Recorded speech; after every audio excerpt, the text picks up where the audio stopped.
Bismillahirrahmanirrahim. Assalamualaikum warahmatullahi wabarakatuh. Alhamdulillahilladzi hadana lihada wa ma kunna linahtadiya laula an hadanallah. Walaula fadlullahi wa rahmatuhu ma zaka minkum min ahadin abadan walakinnallaha yuzakki man yasha wallahu samiun alim. Asyhadu an la ilaha illallah, asyhadu anna Muhammadan abduhu wa rasuluhu la nabiyya ba'dah. Allahumma salli wa sallim ala sayyidina wa habibina wa nabiyina qurrata ayunina Muhammadin sallallahu alaihi wasallam wa ala alihi wa sahbihi wa man tabi'ahum bi ihsan ila yaumiddin, amma ba'du. Yang saya hormati, yang saya taati, para alim, para ulama, para sesepuh, para ustadz, para guru semua. Alhamdulillah kita bersyukur kepada Allah SWT, hari ini kita semua dihidupkan oleh Allah dalam keadaan nikmat iman dan Islam dan diberikan karunia yang karunia itu tidak diberikan kepada umat selain umatnya Nabi Muhammad, yaitu bulan Ramadan. Ibu bapak yang dirahmati Allah, suatu ketika ini kita bicara Al-Quran, suatu ketika Nabi Musa itu membuka-buka alwah atau luh, lembaran wahyu dari Allah Subhanahu Wa Taala. Lalu Nabi Musa itu mendapati satu kisah, ibu bapak. Beliau terheran-heran di kisah Al-Quran, di kisah di kitabnya Nabi Musa itu terheran-heran ada kaum yang sangat diistimewakan oleh Allah Subhanahu wa Ta'ala. Ini dalam kitabnya tafsirnya Imam At-Tabari ketika beliau menafsirkan satu ayat di dalam Al-Quran. Kata Nabi Musa, "Ya Rabb, inni ajidu fil alwah qauman yasumuna fi syahri Ramadan." Ya Allah, saya itu mendapati satu kaum di dalam kitab saya ini yang dia itu engkau perintahkan berpuasa di bulan Ramadan. Di zaman Nabi Musa itu tidak ada perintah puasa Ramadan. Kalau saya telisik kalau di dalam Al-Quran kutiba alaikumusiyam kama kutiba alal ladzina min qablikum. Ada orang yang berpuasa di zaman sebelum Nabi, akan tetapi puasanya bukan puasa Ramadan. Ada yang mengatakan puasa mereka itu tiap bulan 13, 14, 15. Ada lagi yang mengatakan tiap Asyura. Ya, makanya ketika Nabi datang ke Madinah, beliau heran ada orang Yahudi kok puasa di hari Asyura. Nanya, ini kok puasa orang Yahudi? Ini mereka nyelamati puasanya karena Nabi Musa sukses selamat dari kejaran Fir'aun. Kata Nabi, saya lebih berhak memuasai sepupu saya Musa daripada mereka. Dan supaya kita tidak sama dengan Yahudi, tanggal 9-nya besok kita juga puasa. Nah, mereka puasa itu, sama-sama puasa. Bahkan puasa mereka itu lebih berat Bapak Ibu sekalian. Kalau kita ini kan puasanya kan jenengan ini nanti buka ya, 5:30 ya. Habis itu tarawih, habis tarawih boleh makan bakso enggak? Mie ayam boleh? Nanti malam ngelilir buka kulkas boleh? Boleh. Jam 3 boleh? Boleh. Itu enaknya umatnya Nabi Muhammad. Kalau puasanya orang dahulu itu enggak gitu Pak. Jadi puasa dia itu setelah sholat isya dia berbuka puasa, setelah itu dia tidak boleh makan lagi. Jadi tidak ada sahur. Ya, maka sampai Nabi mengatakan sebagai kelebihan umatnya Nabi Muhammad dan pembeda dengan umat yang lain, kita ini disunahkan untuk sahur. Maka kata Nabi, sesungguhnya dalam makan sahur itu ada barokah. Kenapa? Karena meniatkan menyelisihi cara puasanya orang dahulu. Ya. Kita ini puasanya pendek, mulai subuh sampai terbenam matahari. Nabi Musa mendapati kok puasanya gampang kayak begitu, enggak sepanjang malam, siang malam. Tapi yang istimewa kok pahalanya itu loh ya Allah, kok sampai menghapus seluruh dosanya di masa lalu. Pasti terhapus Pak. Bapak Ibu, ini bukan untuk alasan ngajak ibadah tipis-tipis ya. Tapi saya memang mau nyampaikan aslinya ya. Kalau jenengan di Ramadan, ibadahnya tipis-tipis saja. Gak usah yang pol-polan, gak usah. Tipis-tipis saja. Itu kalau ndak aneh-aneh, nggak maksiat, pasti masuk surga. Pasti dihapus dosanya. Itu tipis-tipis Pak, tipis-tipis itu jangan 5 waktu, terus kemudian puasa, ya minimalis lah Pak ya. Itu pasti masuk surga. Makanya Nabi Musa itu heran itu. Itu sebenarnya tafsirnya panjang Pak. Wah menceritakan, nanya lagi, ya Allah ini ada kaum lagi, dia itu cuma niat ditulis pahala. Kenapa Nabi Musa sambat begitu? Karena umatnya Nabi Musa itu pahalanya ditulis hanya waktu kalau beramal. Ya Pak ya, kalau ini pengajian zamannya Nabi Musa Bu, ini yang dihitung pahala yang cuma yang hadir Pak. Yang tidak hadir, yang niat hadir tapi tidak jadi hadir itu tidak ditulis pahala. Tapi kalau umatnya Nabi Muhammad, niat hadir ke jamaah ini, tapi dia karena ada alasan sesuatu sehingga tidak bisa hadir, tetap ditulis pahala enggak? Ditulis pahala. Tapi kalau pengajiannya sampai itu zamannya Nabi Musa, enggak dapat Pak. Panjang sampai kemudian Nabi Musa itu saking kagumnya sama umat ini, lalu Nabi Musa itu awalnya dia ij'alhum min ummati ya Allah, jadikan mereka umatku. Bukan, itu umatnya Ahmad kata Allah SWT. Tanya lagi, ya Allah ini istimewa lagi, dia diampuni pahala dosanya, engkau berikan keutamaan kepada dia, nanti masuk surga duluan. Jadi ij'alhum min ummati, jadikan mereka umatku. Bukan, itu umatnya siapa?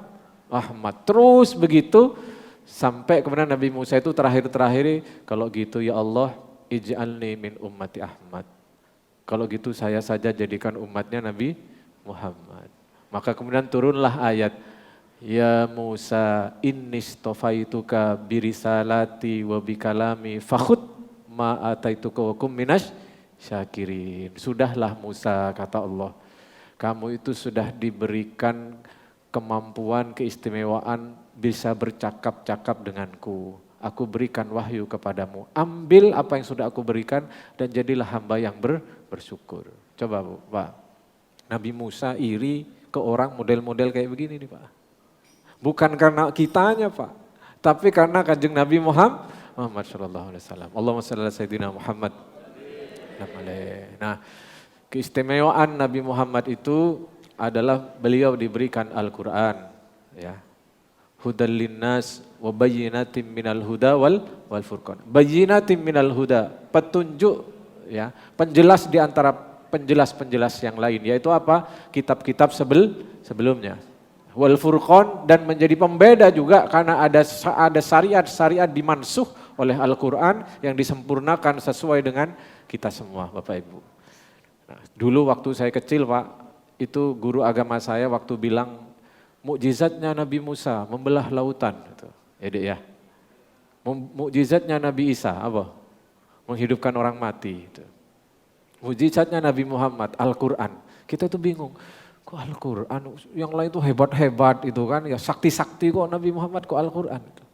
Kata ulama, ya mukjizat-mukjizat yang terjadi di zaman dulu itu, ya selesai seiring dengan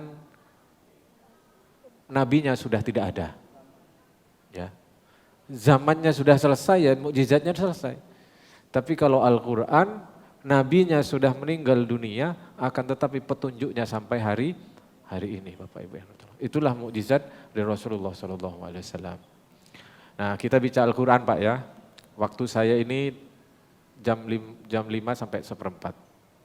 Ini masih mending Pak, saya kemarin ngisi suruh ceramah, jam 5, mulainya itu Pak jam 5:20 Pak. Jadi 10 menit Pak. Ya, alhamdulillah ini. Kita mulai Al-Quran dari yang ringan dulu, yaitu Al-Quran memberikan pahala yang luar biasa buat kita. Ini kan temanya nuzulul Quran. Loh Pak, tapi kok ada ayat inna anzalnahu fi lailatul qadar. Loh itu turun ayat kok katanya di malam Lailatul Qadar. Kok diperingati 17 Ramadan gitu. Ulama kemudian membedakan ya. Jadi surah Al-Qadar itu yang turun Al-Quran pada malam Lailatul Qadar itu kata Ibnu Abbas itu turunnya dari Lauhul Mahfud ya ke Baitul Izzah atau langit bumi secara penuh Allah turunkan ya sejak dahulu, sejak Nabi belum ada.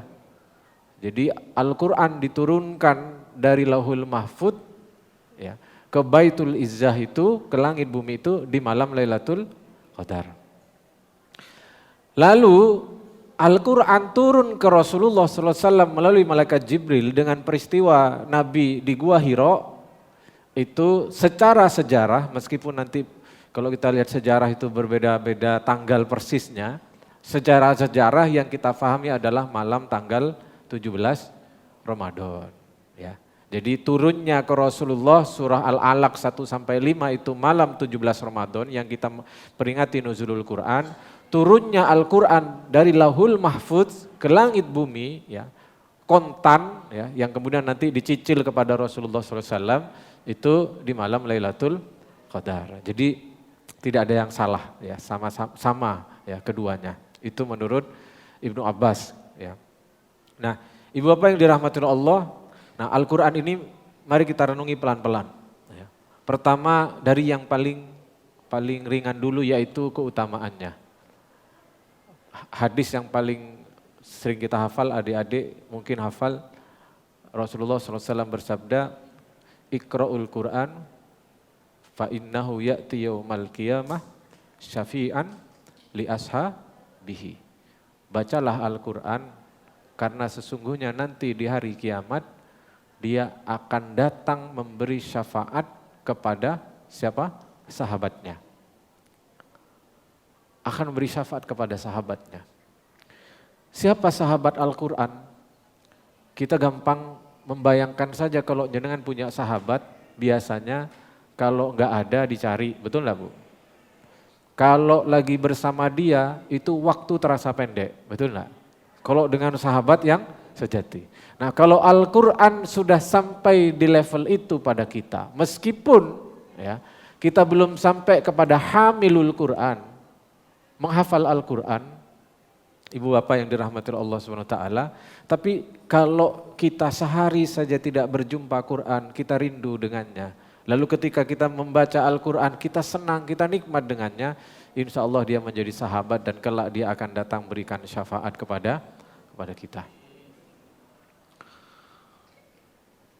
Itu satu. Yang nomor dua, kita bicara pahalanya dulu Pak ya, belum kita bicara hikmah-hikmahnya. Yang nomor dua, kata Nabi, mangkoro harfan min kitabillah falahu hasanatan wa fil hasanati asyru amthaliha.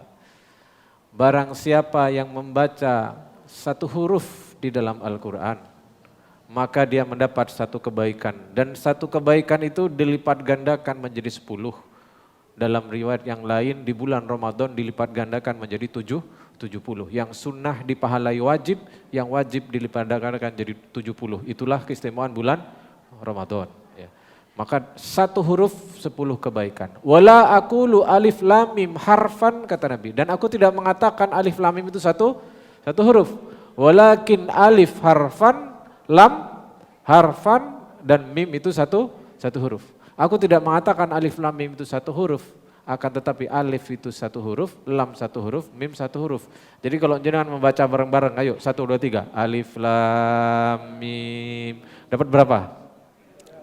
Nah, yang bisa jawab boleh pulang. Dapat berapa Bu? 30, satu huruf berapa? 10, dapat 30. Maka kalau ada orang belajar Quran, ini ya, sampean hitung ya, jangan hitung ya. Dzalika, ayo piro? Ayo berapa Bu? Hah? Suwita ono iku Bu, ya. Gitu Pak, dalika, itu kan udah banyak itu Bu, ya. Cuman dalika saja oleh 100 sudah Bu, ya. Apalagi jenengan 1 juz sehari itu ya di Ramadan, Masya Allah sudah gak kehitung ya. Loh Ustaz itu kan cuman belajar, loh hadisnya ada sendiri. Kata Nabi kalau orang belajar Quran, dia belum lancar belajar Quran, dia dapat pahala baca Al-Quran dan pahala belajar. Sedangkan kalau orang lancar baca Quran, malaikat itu tidak akan ada satu malaikat ya, kiromang katibin itu di dalam. Malaikatnya namanya kiromang katibin, kalimat malaikat yang mulia yang menulis itu di atas kepala orang yang baca Al-Quran itu sampai selesai. Dapat pahala Ustaz? Ya dapat. Ya. Jadi Nabi memberi motivasi yang sedang belajar Quran, yang sudah lancar baca Quran, semuanya dapat pahala membaca Al-Quran. Yang lancar baca Quran didampingi malaikat kiramang katibin. Ya.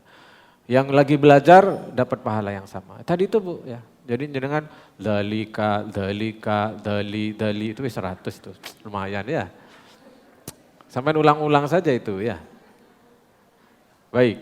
Itu pahala Al-Quran Bapak Ibu yang dirahmati Allah SWT. Mudah-mudahan ada di antara anak-anak keturunan kita yang hafidhul Quran. Ya. Ini kami di Nurul Hayat malam di 17 Ramadan ini ada 2 santri yang mau ujian hafalan Al-Quran setoran ya, bil ghaib sekali duduk. Jadi mulai bada asar sampai sahur sekali duduk. Ya, insya Allah. Mudah-mudahan lancar dan berhasil. Nah, itu Al-Quran dari sisi pahalanya. Luar biasa Pak. Pahalanya luar biasa. Akan berikan berkah. Nah selanjutnya mari kita renungi lebih tinggi lagi.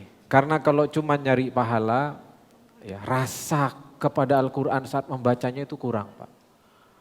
Ya. Rasa jenengan membayangkan seorang Sayyidina Umar sholat 2 rakaat, gak jangkep sholat 2 rakaatnya Pak, karena beliau tertahan dengan 1 ayat, yang ayat itu bukan ayat siksa. Ayat itu ucapannya Nabi Yakub, doanya Nabi Yakub saat beliau itu sedih. Inni asku bathi wa huzni ilallah. Ya. Sayyidina Umar itu Bapak Ibu, itu baca ayat itu mulai isya sampai subuh, tidak lanjut-lanjut.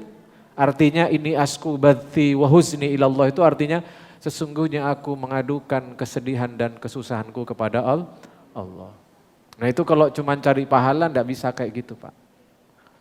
Ada makna lain yang dibawa saat mereka orang-orang solih itu membaca Al-Quran. Mari semampu kita merenungi nikmat Al-Quran itu yang Allah berikan kepada kita.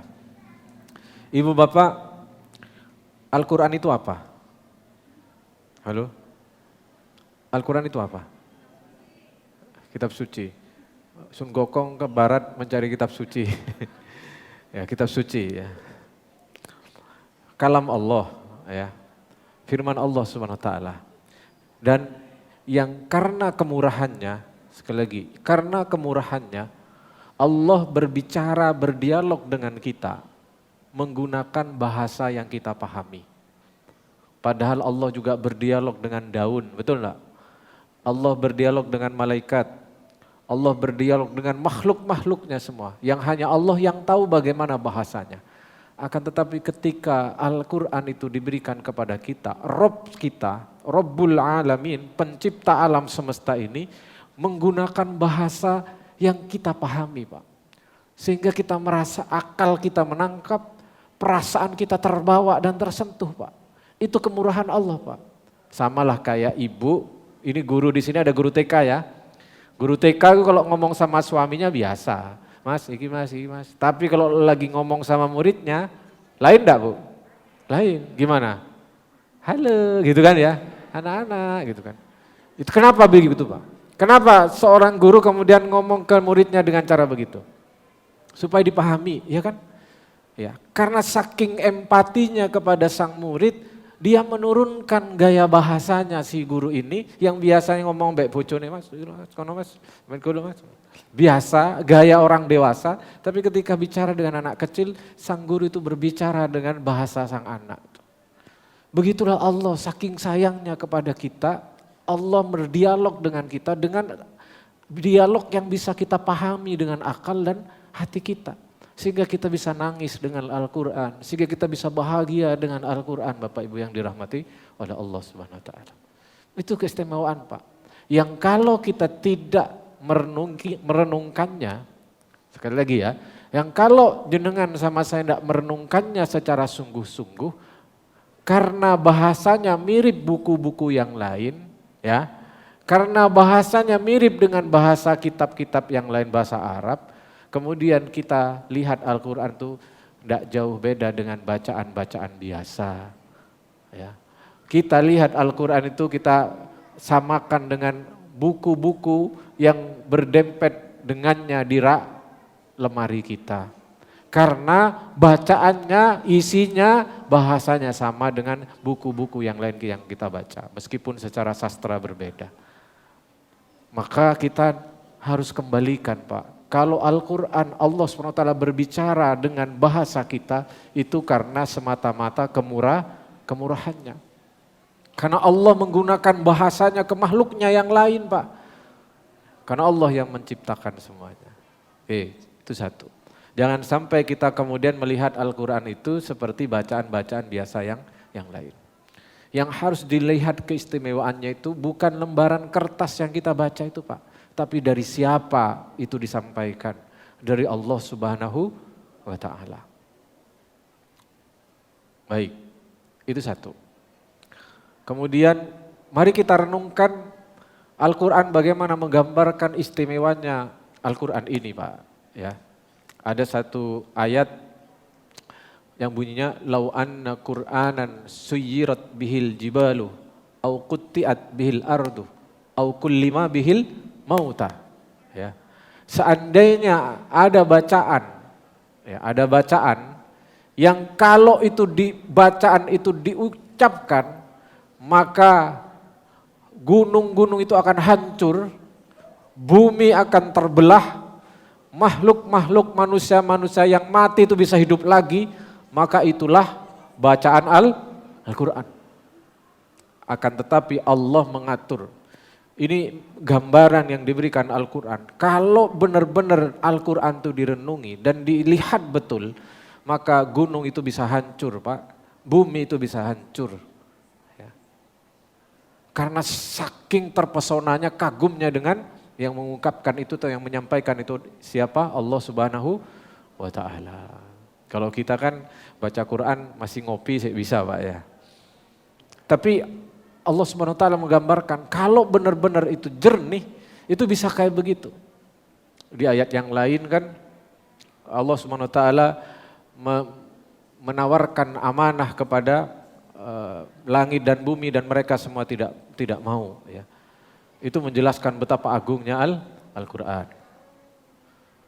Ada ayat yang lain, Allahu nazzala ahsanal hadithi kitabam mutasyabihan taqsya'irru juludul ladhina khshawna rabbahum thumma talinu juluduhum ila dzikrillah.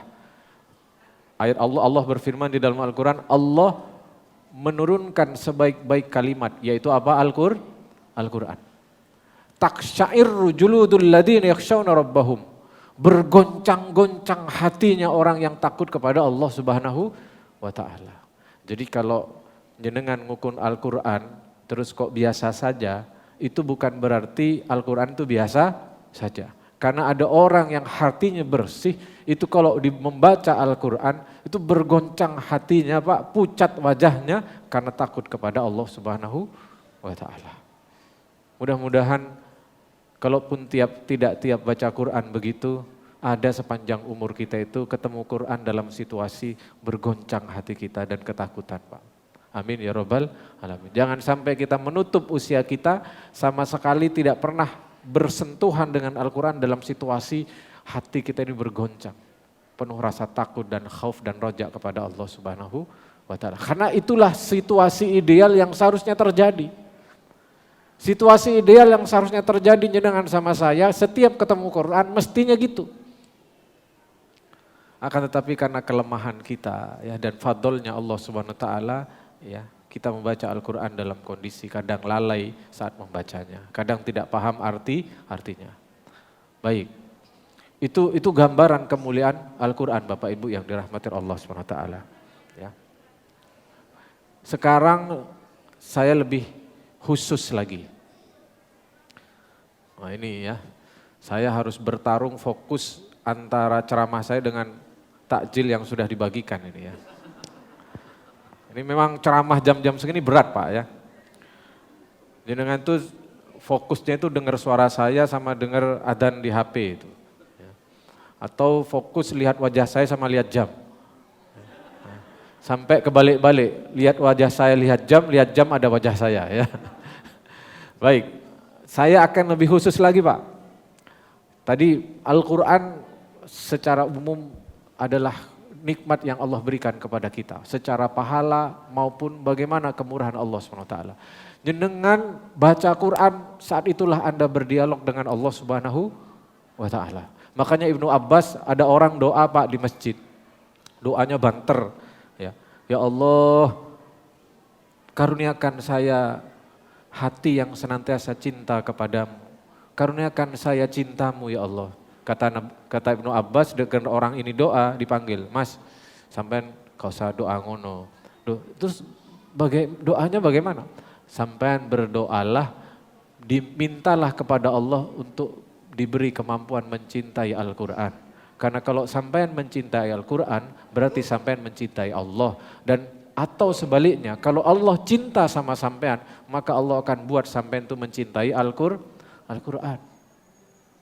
Sayyidina Abbas itu ngomong begitu itu karena supaya doanya itu ada gregetnya, jelas ukurannya begitu.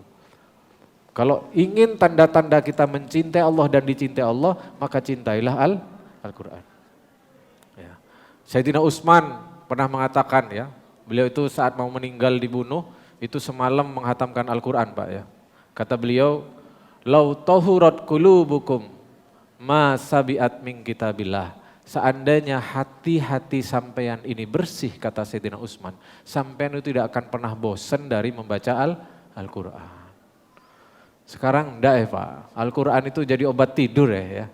Jadi kalau ngantuk mau Al-Quran, nanti ngantuk. Kalau enggak bisa tidur mau Al-Quran, nanti ngantuk. Ya, kita ini baru sekian lembar tuh huruf sudah sudah geliang-geliang gitu Pak ya. Udah bayang-bayang. Kalau Sayyidina Utsman, seandainya hatimu bersih, kamu tidak akan pernah bosan membaca Al-Quran. Ya seperti ulama-ulama terdahulu, kita ingat Imam Syafi'i ya, menghatamkan kalau di hari biasa menurut riwayat ya, itu satu hari satu kali hatam. Kalau di bulan Ramadan, siang hatam, malam hatam. Ya, Imam Syafi'i, Masya Allah. Nah, kenapa orang-orang seperti itu? Bukan karena nyari pahala Pak, bukan. Karena paham betul saat dia membaca Quran, mulai dari dia membaca bismillah, saat itu dia berdialog dengan Allah Subhanahu wa Ta'ala. Nah ini yang mau saya bahas sisa 10 menit ini. Tentang suratul Fatihah. Ya. Surat yang paling sering kita baca, ya, minimal 17 kali dalam sehari. Ya. Ibu bapak yang dirahmati Allah Subhanahu wa Ta'ala, ini saya ingin di waktu yang sisa ini, setelah ini, kemudian kita ini mencintai surah Fatihah Pak. Jatuh cinta. Ustadz kok iso ada orang jatuh cinta pada tulisan? Oh ada. Kisahnya begini. Suatu ketika Rasulullah mengutus para sahabat Pak untuk melakukan peperangan. Nah dalam perjalanan itu ya ada satu orang yang ditunjuk sebagai imamnya atau sebagai pemimpin perjalanan ya. Sebagai pemimpin perjalanannya. Nah dia biasanya pemimpin perjalanan yang jadi imam. Nah yang aneh Pak, sahabat ini kalau dia lagi mimpin sholat, rokat pertama membaca Al-Fatihah, terus baca sebagian surat ya kan. Nah habis baca sebagian surat itu, orang ini sebelum ruku ya, dia baca Al-Ikhlas Pak. Misalkan dia baca surah apalah, misalkan sebagian surah Al-Baqarah misalkan. Habis itu dia baca Qul huwallahu ahad, Allahus samad, lam yalid wa lam yulad wa lam yakul lahu kufuwan ahad. Rakaat kedua juga gitu Pak, dia baca surat, misalkan baca surah Al-Fajr, bisa baca surah Al-Alaq, tapi selalu di akhir itu dia baca satu surat lagi, yaitu surah Al-Ikhlas. Para sahabat yang makmum tuh merasa aneh, wah ini bid'ah ini ya. Karena Nabi tidak pernah ngimami model kayak begini Pak. Oh ini bid'ah ini. Maka pulang dari perjalanan lapor kepada Rasulullah. Ya Rasul, ini pimpinan yang jenengan tunjuk ini cara ngimamnya aneh. Tidak sama dengan yang jenengan lakukan. Kenapa anehnya?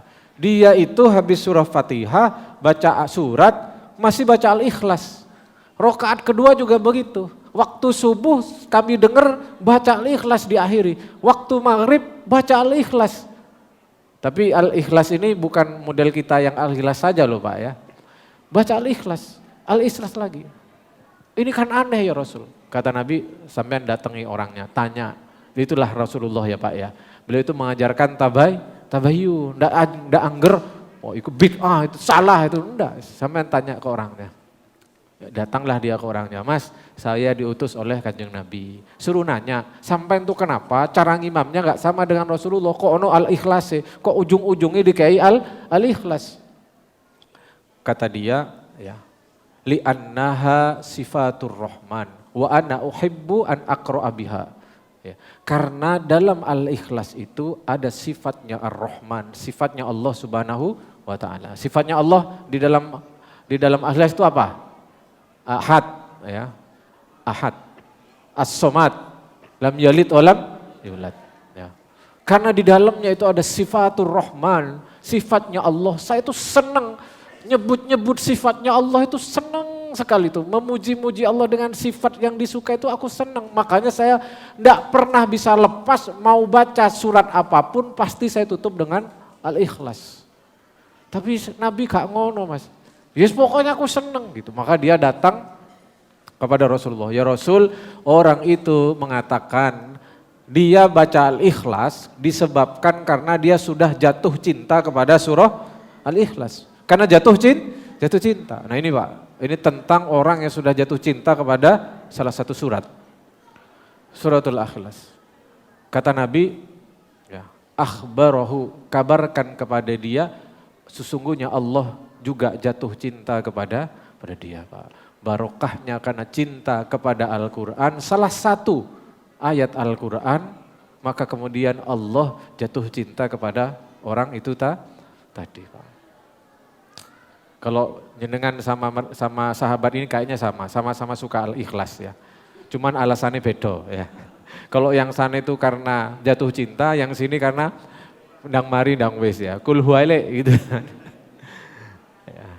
Ya, motifnya beda Bu. Karena motif beda ya enggak sama. Maka jenengan tinggal ubah. Saya itu baca Al-Ikhlas Ustadz karena saya jatuh cinta pada Al-Ikhlas. Bukan cepet-cepetan ya. Bukan cepet-cepetan. Baik. Nah dari sini, dari mencintai Al-Ikhlas ini saya ingin ngajak Bapak Ibu untuk kepada surat yang lebih mulia menurut saya daripada Al-Ikhlas. Yang itu disebut Ummul Quran, Suratul Fatihah. Ayo kita cintai Suratul Fatihah ini. Karena keutamanya luar biasa. Saya ingin menyampaikan ini karena itulah yang dibaca saat kita sholat. Setidaknya kalau kita tidak bisa khusyuk dalam seluruh sholat kita. Setidaknya saat membaca Fatihah itu kita bisa khusyuk kalau kita bisa memahami maknanya. Saya sampaikan beberapa hadis. Hadis riwayat Imam Muslim. Kata suatu ketika Nabi itu duduk didampingi oleh malaikat Jibril. Lalu di langit ada suara Pak, bukan petir. Ya. Hanya Nabi yang mendengarkan, orang lain tidak dengar Pak. Waktu itu siang tidak ada apa-apa tapi Nabi dengar. Lalu Nabi menoleh ke atas. Lalu kata malaikat Jibril, Rasul itu adalah suara pintu langit yang dibuka. Ada satu malaikat yang turun,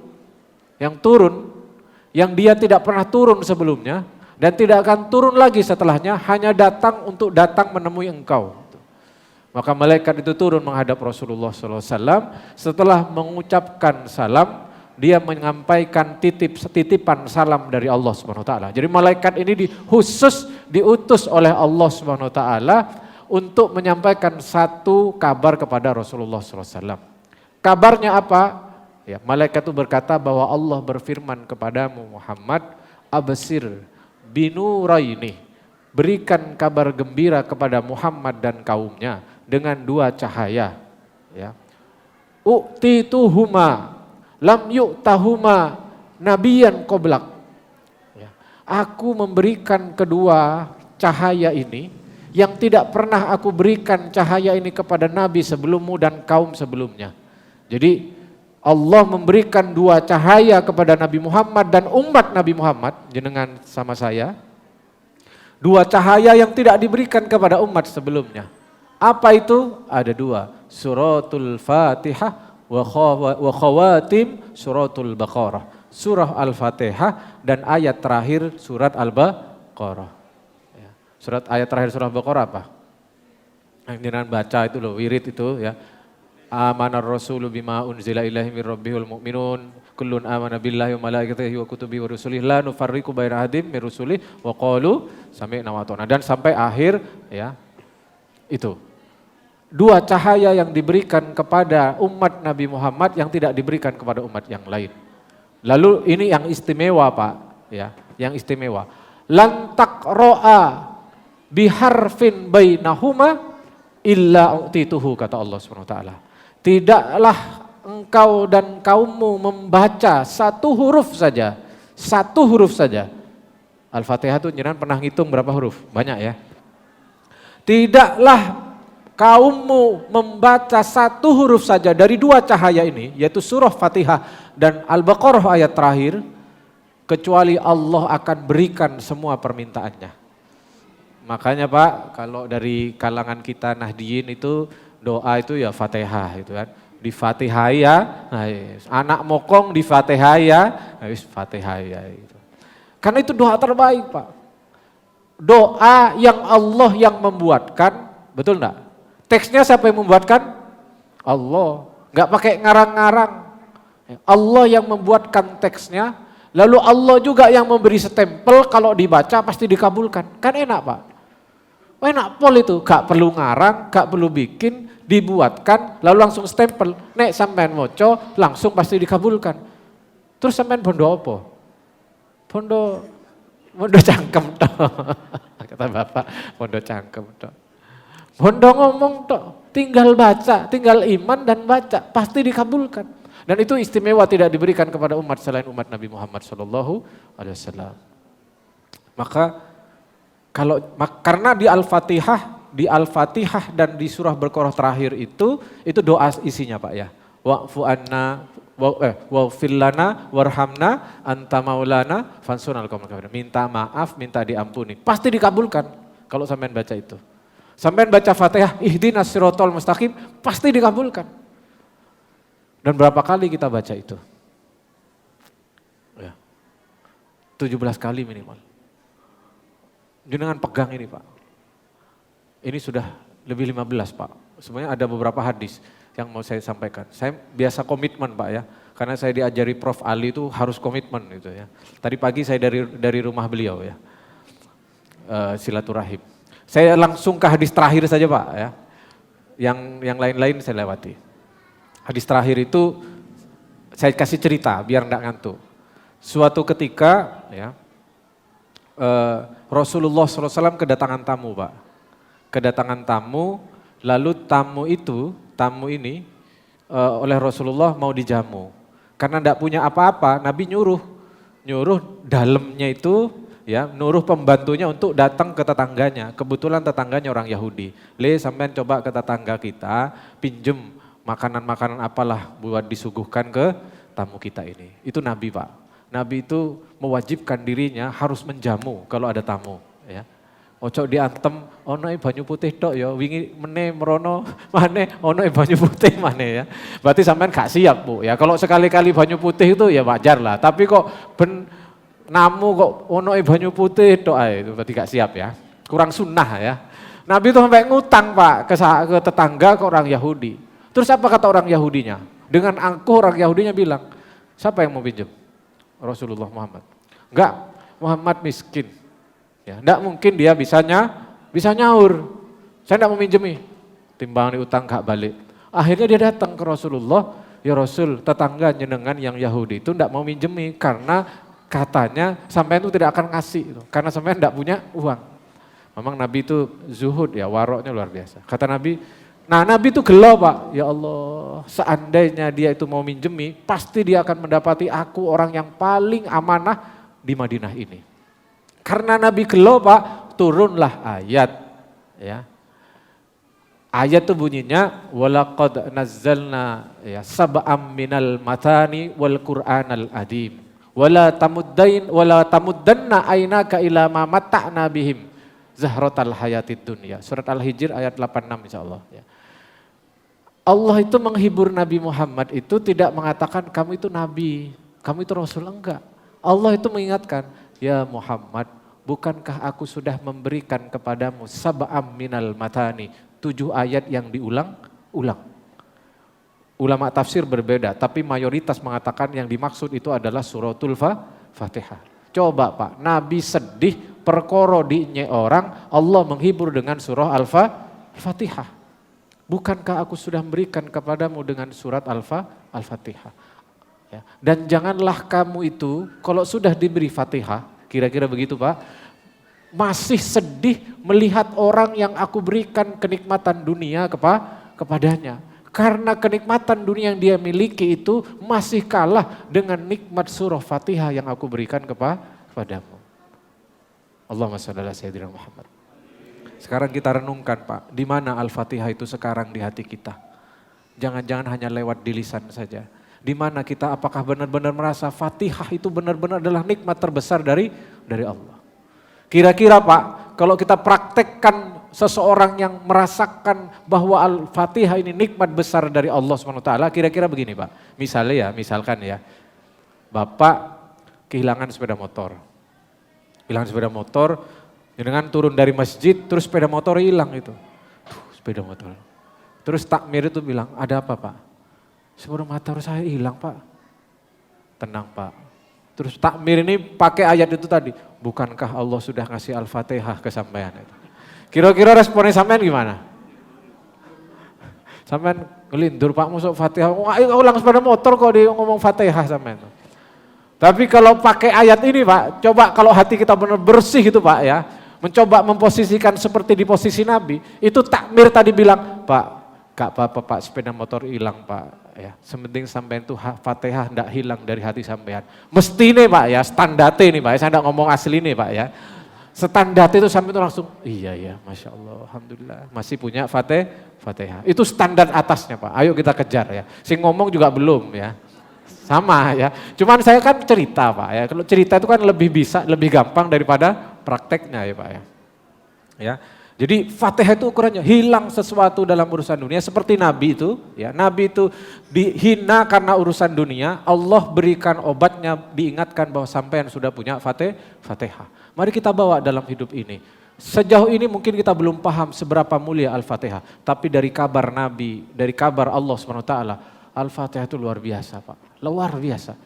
Nanti sampean sama saya baru benar-benar sadar ketika nanti di alam kubur anak sampean sama cucu sampean mengirim Fatihah buat sampean sehingga kemudian kubur kita menjadi tenang. Saya kira itu dari saya, mudah-mudahan pembahasan yang melebihi waktu ini mendapatkan manfaat buat kita semua. Itu dari saya Bapak Ibu yang dirahmati Allah. Kurang lebih yang mohon maaf. Subhanakallahumma bihamdik asyhadu an la ilaha illa anta astaghfiruka wa atubu ilaik. Assalamualaikum warahmatullahi wabarakatuh.